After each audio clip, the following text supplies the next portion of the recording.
The Echoes of 1917, 20 Forgotten Stories That Will Shatter and Heal Your Soul. Prepare for a breathtaking journey through time.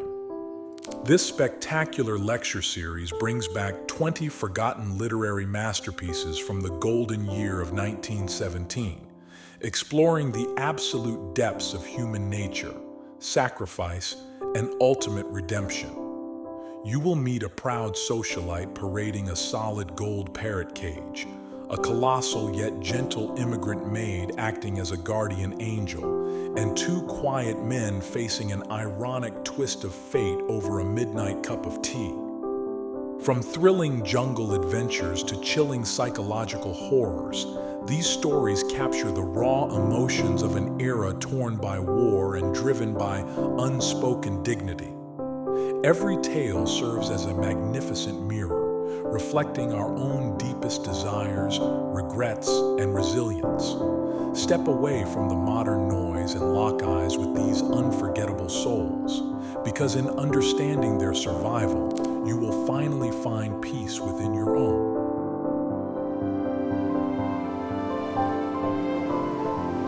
The Grand Cruise of the Golden Cage. Hello, everyone. Today, I want to take you on a time machine back to the summer of 1917. Imagine a world without smartphones, where the ultimate summer entertainment was dressing up and taking a grand cruise on a massive steamboat. Picture this in your mind. The sun is dancing on the blue ocean waves. A majestic steamboat named the Fall of Rome is docked at the pier, packed with people in their finest holiday clothes. There are elderly ladies in playful yachting caps, young girls with scented handkerchiefs, and husbands laughing and chewing on peanuts. Suddenly, walking up the gangway, comes the undisputed star of the day. Mrs. Tuttle was wealthy. She owned her own automobile, which was a huge deal back then today. She's wearing a stunning sky blue silk dress with a matching blue veil flying in the wind. But the most jaw-dropping thing is what she is holding in her hand, a massive glittering cage made of solid gold. Inside the cage sits a very arrogant green parrot named Romeo. Mrs. Tuttle carried this parrot around just like a modern socialite carries a chihuahua in a designer purse. She paraded onto the deck, shouting condescending greetings to everyone. "Oh, Mrs. Bridge, is your husband here too? Carrie, my goodness, you've put on some weight, haven't you?" She absolutely loved being the center of attention. To show off, she placed the golden cage on a stool in the middle of the deck, tapped it with her diamond-ringed fingers, and cooed, "Say hello to everyone, Romeo." Romeo, the spoiled parrot, rolled his eyes, ruffled his feathers, and screamed, "Rubberneck, I'm cold as the deuce. Let 'em all go to grass." A sudden, awkward chill went through the passengers. Seeing this, two ladies on board, Mrs. Tinneray and Mrs. Bean, couldn't take it anymore. They shook their heads and hid inside the white and gold passenger saloon. As they washed their hands at the basin, the town's juiciest secret unraveled. Mrs. Bean whispered, "How does she get all her money for automobiles and gold cages anyway?" Mrs. Tinneray raised her head sharply and sneered, "Oh, don't you know? It's all inheritance money. Her father left everything to her. But did you know she has a younger sister named Hetty?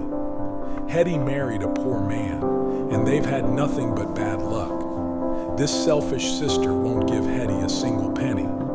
Now she spends a fortune taking a parrot on a luxury cruise in a gold cage, while her own flesh and blood is too poor to even buy a boat ticket."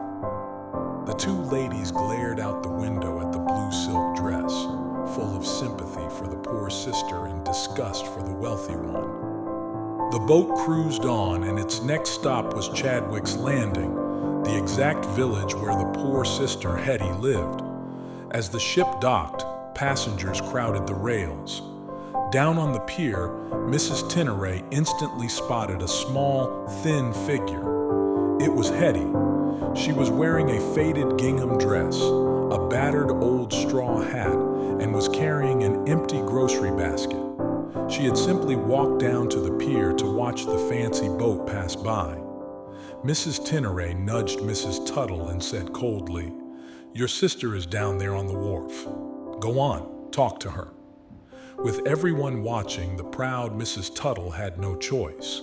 She walked to the railing, waved a careless blue-mitted hand, and called down in a fake, sugary voice, "Hey there, Hetty. How's your husband?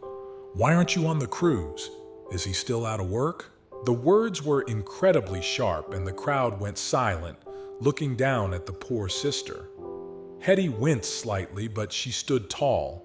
She elegantly took out a clean handkerchief, blew her nose with deliberate grace, and shouted back, "Oh, he's good. He's just nifty about money.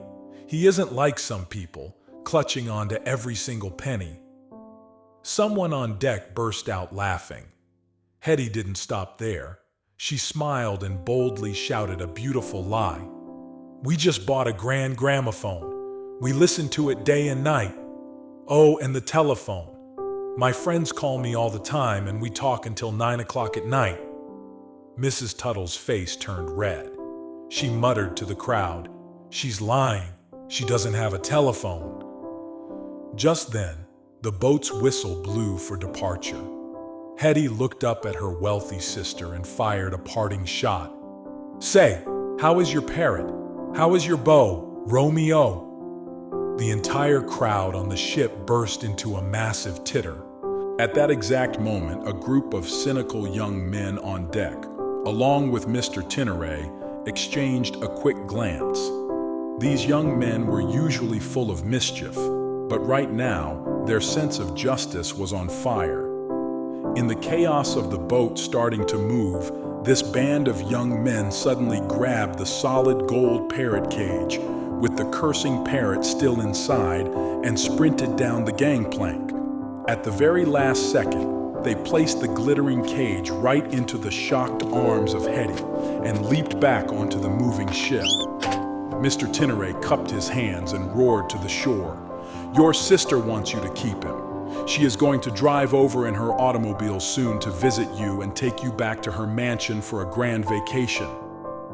On the pier, Hetty stood holding the heavy, shimmering gold cage, completely stunned. But then, a glorious smile broke across her face, and she proudly waved the cage back at the ship. On the deck, the entire crowd of passengers erupted into a roaring cheer. People were shouting, "Bravo! What a wonderful, generous sister! And what about our wealthy lady, Mrs. Tuttle?" She looked down and saw her beloved parrot and her priceless gold cage left on the dirt pier with her poor sister. Hearing the crowd cheer for her generosity, her eyes rolled back, and thud, she fainted flat on the deck. Mrs. Tinneray and Mrs. Bean immediately rushed over with smelling salts, smiling widely as they whispered in her ear, "Don't worry, Mrs. Tuttle. Your sister will take care of that bird like her own, and you can drive over in your automobile very soon to fetch them both." The golden cage never finished its cruise, but it landed exactly where dignity was needed most. It reminds us that while vanity can buy gold and silk, justice has a funny way of giving vanity a well-deserved slap in the face. That's the end of our story for today. Sleep tight.